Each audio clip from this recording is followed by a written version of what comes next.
चा जो रोष होता, राग होता, तो कॉक्रोच जनता पार्टीनं आपल्या झेंड्याखाली एकत्र केला. ठीक आहे, छोटा मोठा वॉटेवर. आता उद्या पुण्यात आहे त्यांचं आंदोलन, पण राजकीय पक्षांना जमलं, विरोधकांना जमलं नाही. नाही, असं आहे बघा की मी तुम्हाला ते सांगतोय ते मला तुम्ही कंप्लीट करू दिले नाही की एक विरोधकांच्या मनात एक भ्रम आहे हे politics is something we should keep away from. हा एक असं जेन्झी हे आहे की राजकारण ना त्याच्यापासून लांबच राहिलं पाहिजे.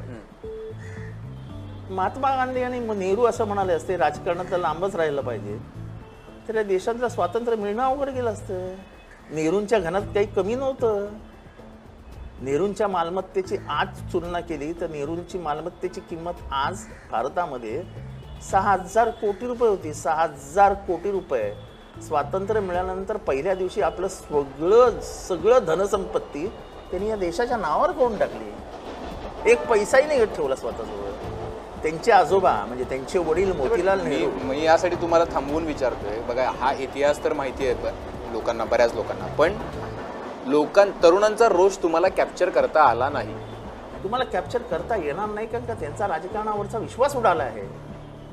ज्या पद्धतीने त्यांनी मोदींना मतदान केलं, मोदींचं अच्छे दिन आएंगे, अच्छे दिन आएंगे, अच्छे दिन आएंगे, नोकऱ्या देऊ, 2 लाख नोकऱ्या दरवर्षी का काय 2 करोड नोकऱ्या जे काय आहे ते.